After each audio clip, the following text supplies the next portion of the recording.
오늘 하나님의 말씀은 잠언 15장 17절과 에베소서 6장 1절부터 4절입니다. 채소를 먹으며 서로 사랑하는 것이 살찐 소를 먹으며 서로 미워하는 것보다 나으니라.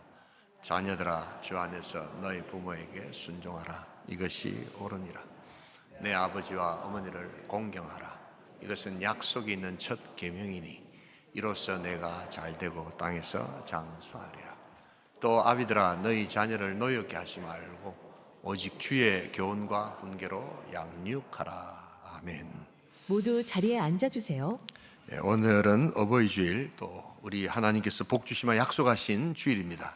우리 이거 믿으시고 하늘 복 받으세요. 5분 이상씩 축복해 주시기 바랍니다. 하늘 복 받으시기 바랍니다. 하늘 복 받으시기 바랍니다. 하늘 축복이 충만할 수 있기를 소원합니다. 하늘 복 받으시기 바랍니다. 5월은 가정의 달이지요. 오늘은 어버이 주일입니다. 우리 5월의 푸르름과 또 밝은 이런 우리 기운이 여러분들의 가정에 또 우리 교회 안에 충만할 수 있기를 소원합니다. 그러나 사실 우리가 이제 가정이라고 이야기할 때 어떤 분들에게는 굉장히 따뜻한 햇살과 아름다운 이런 봄빛의 그런 향연인 것처럼 느껴지지만, 또 어떤 사람에게는 사실은 가정이라는 단어를 이야기하면 시린 바람처럼 한겨울에 추운 아픈 상처처럼 다가오는 분들도 사실은 많이 계십니다. 지금 현재 한국 사회에서 이 가정이라고 하는 것은 어떤 의미에서 정상적인 가정이 완전히 붕괴될 지경에 있다는 것을 알아야 합니다. 언젠가 우리는 가정이 깨어진다 이런 표현을 썼는데, 이제는 붕괴 수준을 넘어서서 거의 소멸 내지는 해체 수준으로 가고 있는 것이 한국 사회 가정의 모습입니다. 혼인 건수가 급감하고 있습니다. 1인 가구가 700만을 훌쩍 뛰어넘어서 이제는 1000만을 이렇게 향해서 가고 있습니다. 가정이라고 하기가 쉽지 않지요. 또 자녀 출산율은 세계 꼴찌입니다. 보통 가정이 생각하는 지지함, 응원하고 보호하고 돌봐주는 이런 개념이 이제 한국 사회에 거의 사라지고 있습니다.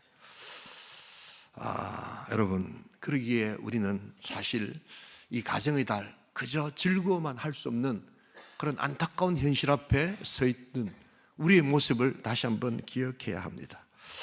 그러나 여러분, 그렇다고 해서 너무 실망하실 필요는 없습니다.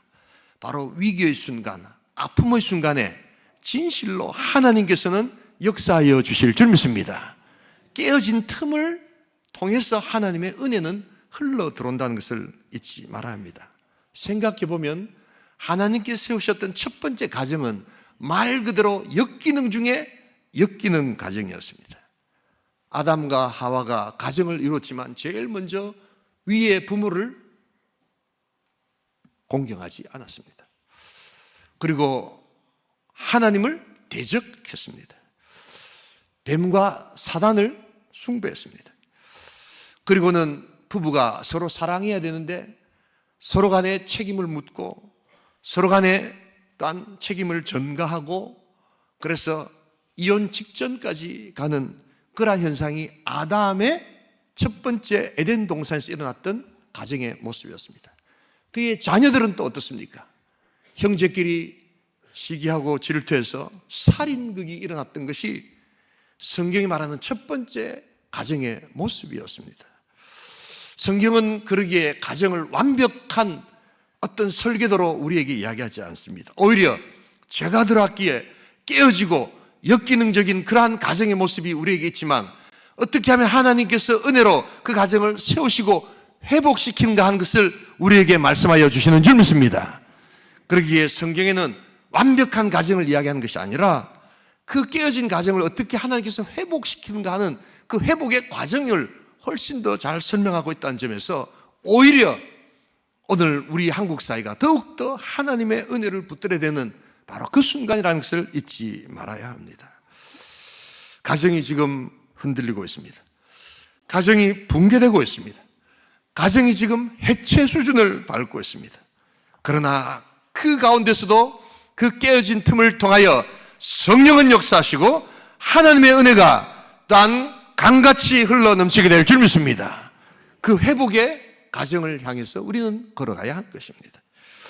이제 그러기에 이 5월 무너진 가정의 재단을 다시 세울 꼭 필요한 우리 영적 세 가지 기둥을 다시 한번 점검하시면서 복된 교회, 복된 가정, 복된 우리 자녀, 복된 부모 우리 만들어갈 수 있기를 주님의 이름으로 축복합니다. 첫 번째로 오늘 우리 믿음의 가정에 필요한 첫 번째 영적 기둥은 물질의 풍요보다 평안의 샬롬의 기둥을 세워야 한다는 것입니다. 우리 다 함께 잠언 읽었던 본문 15장 17절 같이 한번 읽어보겠습니다. 함께 읽습니다. 채소를 먹으며 서로 사랑하는 것이 살찐 소를 먹으며 서로 미워하는 것보다 나으니라. 여러분, 여기서 채소를 먹는다는 것은요, 바로 그 하나님께 주시는 자연의 선물을 감사하면서 옆에 있는 존재를 사람 그대로 인정한다는 뜻이 있습니다. 그러나 살찐 소는 다분히 인간의 노력이 들어간 그러한 동물입니다. 그래서 그 살찐 소는 바로 명예와 물질과 보이는 것을 또한 중의적으로 나타냅니다. 그런데 그 살찐 소를 먹다 보면 잘못하다가 그 옆에 있는 인간마저 수단이 되고 목적이 되지 않는다는 것을 우리 성경은 경계하라고 말씀하고 있는 것입니다. 살찐 소가 잘못된 것은 아니지요. 그러나 그 살찐 소에 집중하게 되면 이 살찐 소가 목적이 되어서 그 살찐 소를 만들지 못하는 인간은 또한 수단하고 또한 그 기능이 현저히 떨어지게 되는 아픔이 온다는 것입니다. 여러분, 우리 하나님께서 그 가정에 하늘의 평안 가운데 샬롬이 있기를 주님의 이름으로 축복합니다. 여러분, 그래서 우리가 추구해야 될 것은요, 바로 그 샬롬, 그 채소를 먹더라도 나타나는 그 샬롬의 평안이 우리에게 필요하다는 것입니다. 여러분, 샬롬이라는 것은 단순한 평안이 아니라 화목이라는 단어로도 사용됩니다. 그래서 단순히 어떤 싸움이 없는 상태가 아니라 더 그들을 챙겨주고 더 회복시켜주고 더 적극적으로 그들의 아픈 파편을 내가 딴 만져주고 딴 보듬어주는 바로 그 상태를 샬롬이다, 이렇게 이야기를 한다는 것입니다. 우리는 많은 경우에 굉장히 정적으로 생각하지만 샬롬만큼 동적이고 딴 공격적인 그러한 회복이 딴 없다는 것을 잊지 말아야 합니다. 최근에 한국 중학생들에게 설문조사를 했다고 합니다. 행복하기 위해서 제일 필요한 게 뭐냐? 우리나라 중학생 65%가 돈이라고 이야기했습니다. 그러나 여러분, 우리 중학생들을 무조건 못된 자식들, 어떻게 어린 녀석들이 이렇게 하실 이유도 없고 그래서도 안 됩니다. 왜냐하면 얼마나 그들이 불안했으면, 얼마나 부모들 세대를 보니까 돈에 연연해하면서 그것 없을 때 불안해하는가를 그들이 눈으로 똑똑히 보니까 돈이 정말 필요하구나 라고 이야기했던 그들의 모습을 한편으로는 우리 부모의 책임임을 통감하고 공감해 줘야 한다는 것입니다. 그러나 그 공감은 결코 거기서 끝나서는 안 됩니다. 분명히 그 다음을 가르쳐야 될 줄 믿습니다. 돈은 때로 편리함을 주지만 또한 영혼의 공허함과 관계의 불안은 어떤 물질로도 채울 수 없는 오직 하나님께로부터 오는 하늘의 축복이라는 것을 우리가 그들에게 가르쳐 줄 줄 믿습니다. 이걸 양보하시면 안 되는 거예요. 이걸 양보하시면 안 되는 거예요. 그들이 그렇게 이야기하는 것에 대해서 공감하지만, 그러나 진정한 샬롬은 어떤 물질로도 될 수 없다는 것을 그들에게까지 보여줘야 한다는 것입니다. 때로 가난은 불편함을 주고 돈은 많은 선택지를 준다는 점에서 유익이 있을지 모르지만, 사랑 없는 풍요는 바로 그 어떤 것보다 큰 재앙이라는 것을 그들에게 지속적으로 가르치고 보여줘야 한다는 것입니다. 가정의 무게 중심을 여러분 소유에서 관계로, 소유에서 평안으로 또한 옮기시는 복된 회복이 있기를 주님의 이름으로 축복합니다. 이 기둥이 회복되지 않으면 결코 가정은 온전히 설 수 없다는 것을 잊지 말아야 합니다. 여러 가지 인간 삶의 스트레스와 그의 큰 삶의 위기 앞에서 다윗이 묵상했던 시편 17편 14절 15절 말씀을 우리가 같이 한번 읽어보겠습니다. 어떻게 저렇게 다윗의 시대가 오늘 우리하고 똑같은 삶을 사는가 깜짝 놀라시게 될 겁니다. 같이 읽어보겠습니다.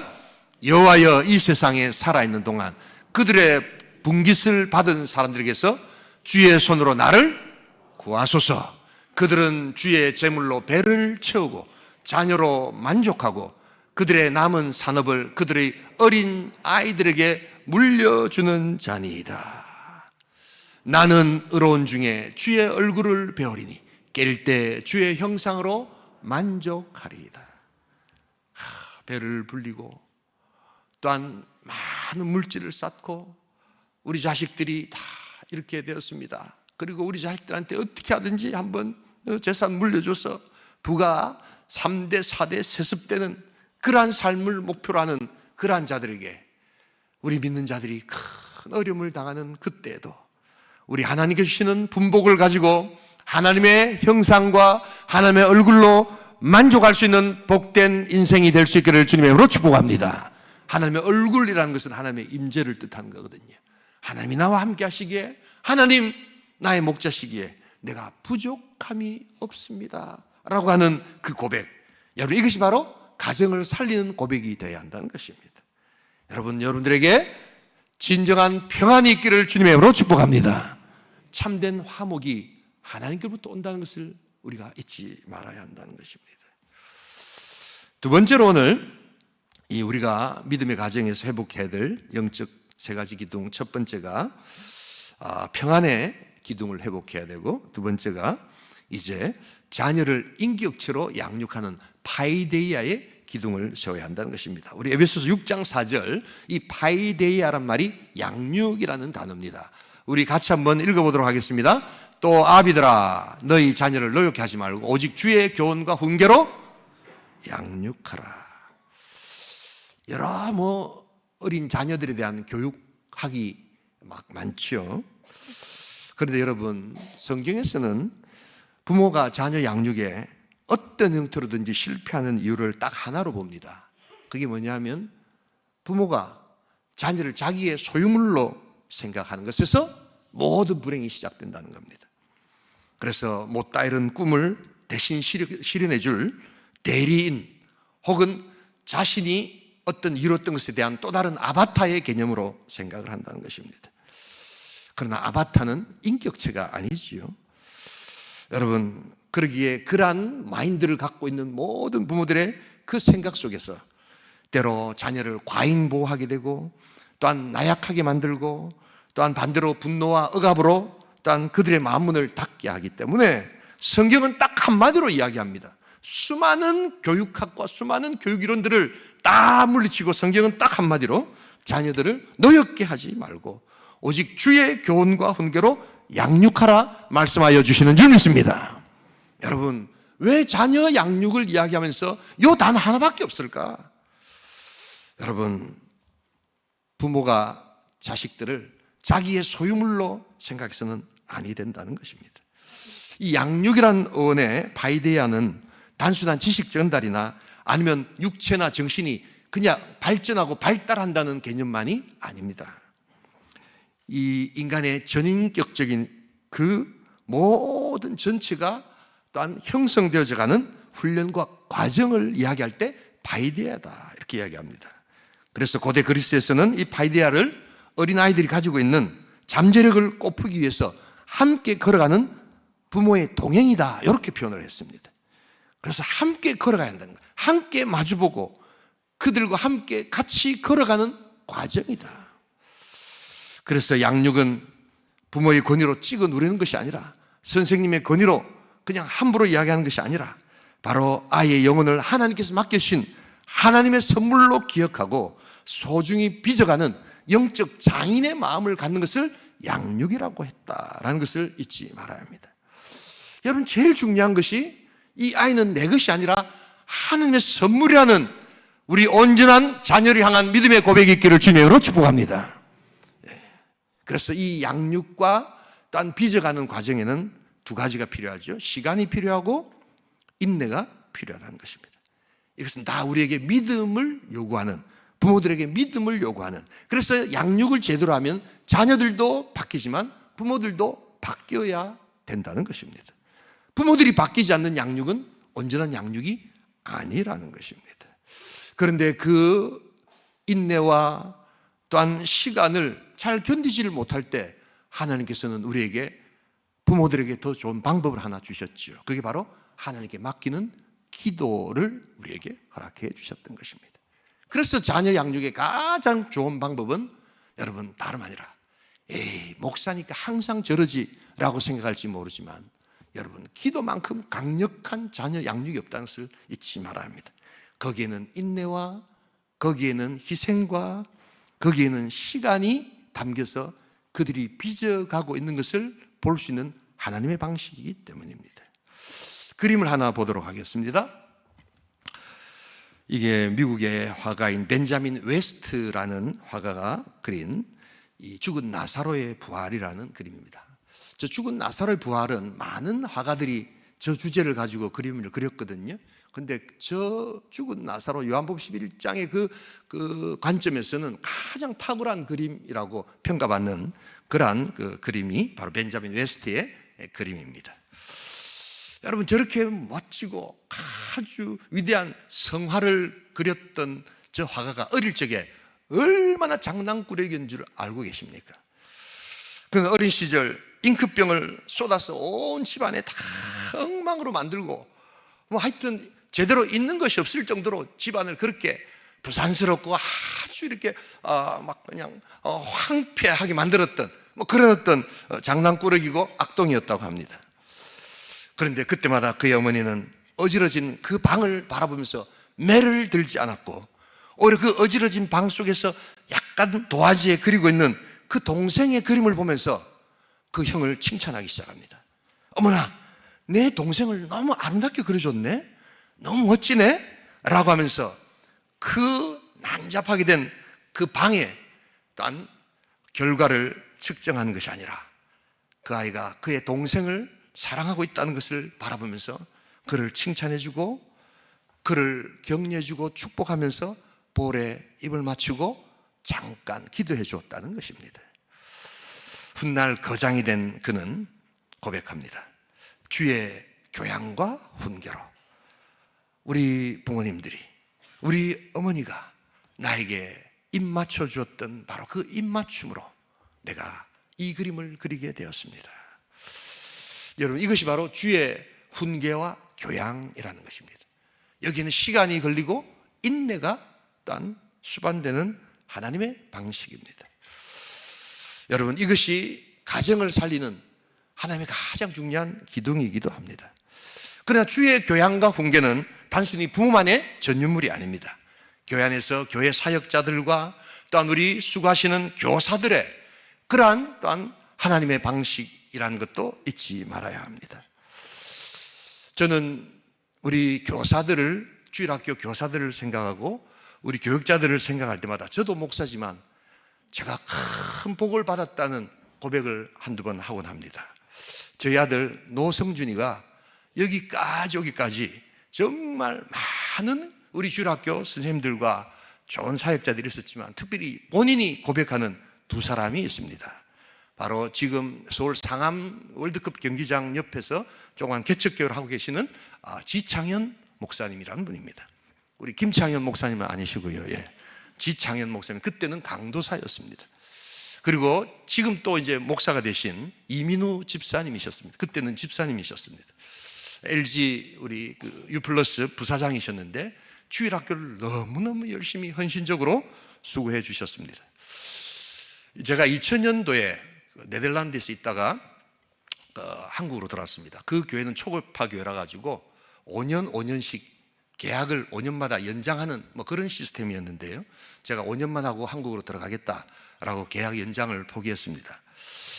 그리고 기도하면서 집사람하고 한국에서 만약에 불러준다면 하여튼 어떤 교회든 첫 번째로 부르는 교회를 우리가 무조건 가자라고 해서 한 번도 가보지 않았던 그러한 교회를 간 것이 바로 지금 서울에 있는 반포동에 우리 총회 해관에 있는 서울 남교회였습니다. 제가 2000년도에 들어오다 보니까 자녀들도 따라 들어오게 되었고 한국말도 서투르고 특별히 큰애는 뭐가 뭔지를 하나도 몰랐습니다.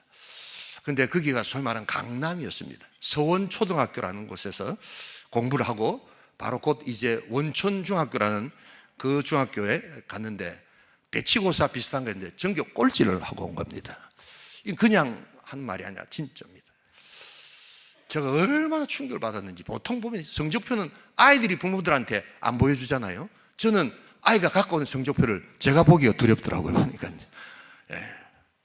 선행학습을 이미 강남에서 2000년도인데 2년, 3년을 앞서서 선행학습을 해서 학교에서는 한 게 아무것도 없고 배워야 되는 우리 아들 같은 경우에는 하나도 뭘 배우지 못하고 그렇다고 제가 돈이 많아서 과외를 시킬 수 있는 것도 아니고 아무것도 할 수가 없었습니다. 그런 중에 우리 지창현 강도사님이 이 아이를 데리고 아이를 교육시키기 시작합니다. 너무너무 감사한데 뭘 교육시키냐 하니까 매일 축구만 하는 겁니다. 기도하고 성경 가르치고 난 다음에는 축구를 하는 겁니다. 그런데 이게 좀 말이 되는 게 저희 아들이 그때 당시 2000년도인데 2002년도에 우리 유명한 월드컵 축구가 있었잖아요. 그때 그 감독이 히딩크라는 감독이 네덜란드 출신이었습니다. 야, 히딩크 감독이 있는 곳에서 네가 지냈다고. 그러니까 뭔가 애가 우쭐하는 겁니다, 여러분. 그리고 어릴 때 그 네덜란드 아이들은 거의 대부분 다 어린이 축구 교실에 다 들어가거든요. 그래서 제 아들이 축구를 잘합니다. 그러면서 강도사님이 이야기합니다. 니는 축구를 잘하잖아. 공부는 꼴찌라도 염려할 필요 없어. 축구를 잘하잖아. 하나님 잘 믿고 축구 잘하면 하나님께서 쟤들보다 더 크게 만들어 주실 거야. 뭐 이렇게 이야기합니다. 얘가 순진했든지 강도사님이 그렇게 이야기하니까 진짜인 줄 알고 아멘 하면서 매일 축구만 하는 겁니다.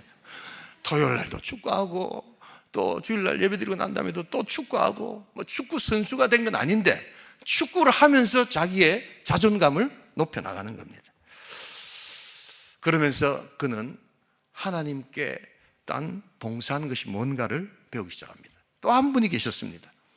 바로 이민우 집사님이셨습니다. 이분이 LG전자, LG U+ 부사장이신데도 미랄 선교라고 중증 장애인도 그냥 장애인이 아니라 중증 장애인을 섬겼습니다.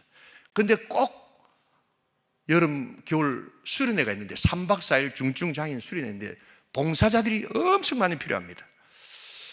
한 명도 제대로 움직이지 못하기 때문에 다 들어주고 똥을 싸면 다 대변 이렇게 받아줘야 되고 그리고 움직일 때마다 그냥 옆에서 이렇게 안아주고 하니까 한 사람이 한 3명씩 붙어 있지 않으면 이 움직이지 않는데 꼭 우리 성준이와 우리 중등부 아이들 몇 명을 데리고 꼭 거기를 가시는 겁니다. 어떤 어머니들은 공부해야 된다고 이렇게 반대하셨지만 저는 다 보냈습니다. 한 6번을 참석했습니다.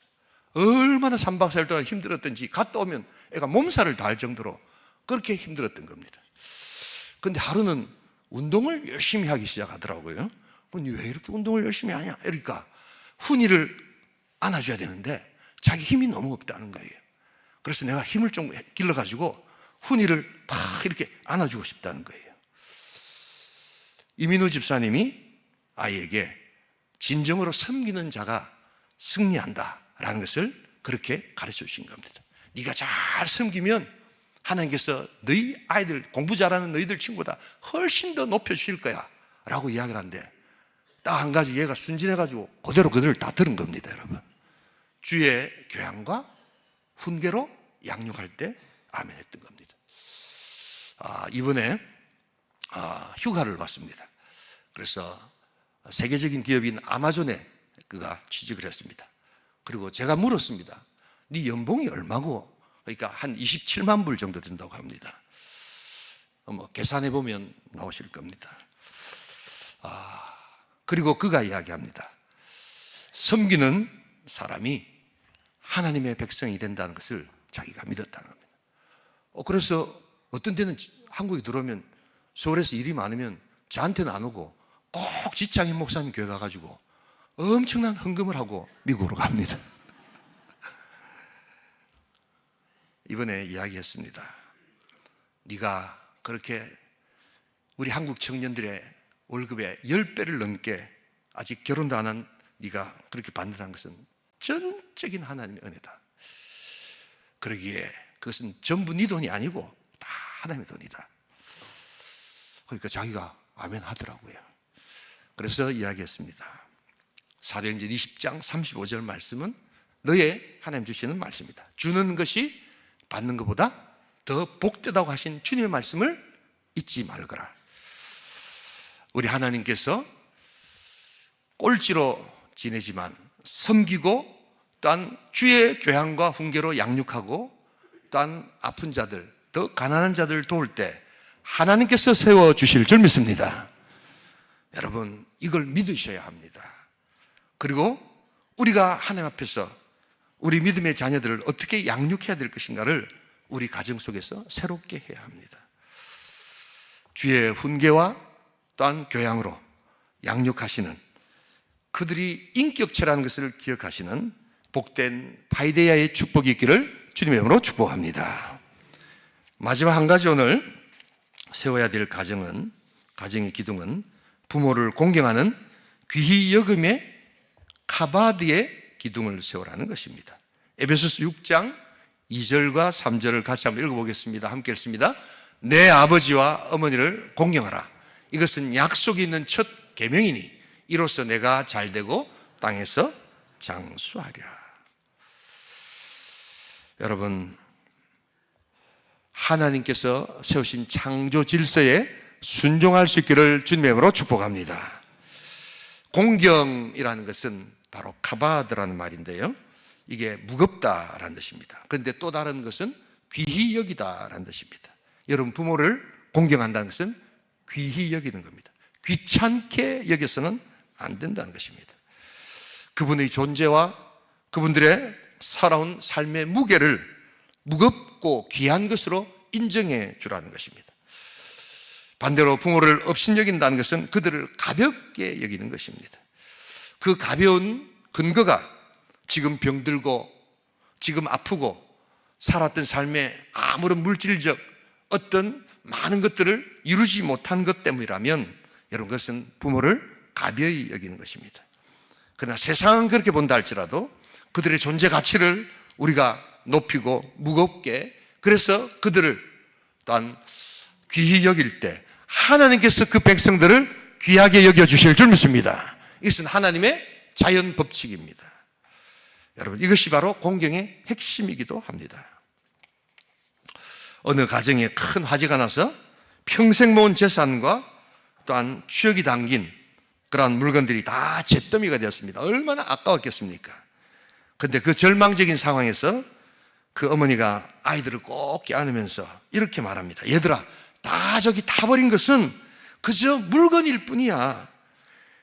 너희는 나의 가장 소중한 보물이기 때문에 이 보물이 있으면 나는 하나 아쉽지 않아. 너희들이 살아있다면 엄마 아빠는 괜찮아. 훗날 이 이야기를 들은, 그래서 장성한 딸은 어머니가 운전할 때마다 하시던 말씀을 기억하면서 눈물 짓곤 합니다. 어머니가 항상 그 딸에게 이렇게 전화를 한다는 거예요. 얘야, 운전 조심하거라. 내 차 안에, 그 딸이 운전하는 차 안에 내 보물, 부모님의 보물이 있다는 겁니다. 그게 누굽니까? 바로 자기 딸이라는 겁니다. 얘야, 운전 조심하거라. 그 차 안에 내 보물이 있다. 내 보물, 바로 너다. 여러분, 우리 그렇게 전화할 수 있기를 소원합니다. 예. 그러니까 이 딸이 자라서 그 어머니의 마음을 알고 자기 자녀에게도 그렇게 대하면서 동시에 부모님들을 카바드, 무겁게 여기고 귀히 여기기 시작합니다. 부모님이 나이가 들고 또한 사회적 지위를 잃고 기력이 쇠하고, 그래서 물질적인 아무런 도움을 주지 못해서 가볍게 여기기 시작할 때 하나님은 그 인생도 가볍게 여긴다는 것을 잊지 말아야 합니다. 우리가 하나님을 사랑한다면 우리 부모님들도 무겁고 또한 귀히 여길 수 있기를 주님의 이름으로 축복합니다. 우리 한국 사회의 어느샌가 무겁다는 말은 부담스럽고 짐스럽고 빨리 해치워야 될 그 무언가로 정이 내려지는 시대가 되어버렸습니다. 망하는 지름길입니다. 우리 하나님께서 그래서 우리에게 주신 그 무거움은 품격이요, 또한 존중이요, 공격이요, 그게 진정한 축복이라는 것을 잊지 말아야 합니다. 내 부모를 무겁게 여기고 귀히 여기는 공경이 있기를 주님의 이름으로 축복합니다. 이 귀등이 회복될 때 우리 하나님께서는 가정을 새롭게 하시고 새롭게 능력 가운데서 이끄신다는 것을 잊지 말아야 합니다. 오늘 이 가정의 달, 이 5월이 가기 전에, 이 주일이 가기 전에 우리 식탁에 앉아서 우리 가족들에게 한번 이렇게 이야기해 보십시다. 아빠가 있어서, 엄마가 있어서 나는 너무 행복해요. 네가 있어서, 우리 자녀들이 있어서, 너희들이 내 옆에 있어서 너무너무 고맙고 행복하다. 또한 자녀들의 실수를 보면서 야단치기보다는 그들의 마음을 읽어주면서 오히려 칭찬해주고 그들을 격려해 주십시다. 부모님들에게 안부 전화라도 한 통화 드리면서 엄마, 아빠, 어머니, 아버지, 할머니, 할아버지, 내 할머니, 할아버지 되어주셔서 감사하고 내 부모님 되어주셔서 감사해요. 존재의 무게를 올려드리는 복된 5월 될 수 있기를 주님의 이름으로 축복합니다. 이 작은 말 한마디 순종이 모여서 우리 이 깨어지고 해체되고 있는 가정이 회복될 수 있다면 우리는 그 순종에 가장 앞장서는 교회, 앞장서는 백성이 되어야 될 줄 믿습니다. 복된 가정, 복된 교회, 그 든든한 기둥을 만들어 가시는 귀한 성도 될 수 있기를 주님의 이름으로 축복합니다. 우리 시간 한번 기도하기를 소원합니다.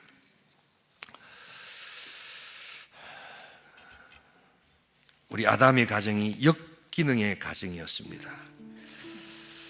가정이라고 이야기하면 오히려 눈물만 지을 수밖에 없는 가정들이 늘어나고 있습니다.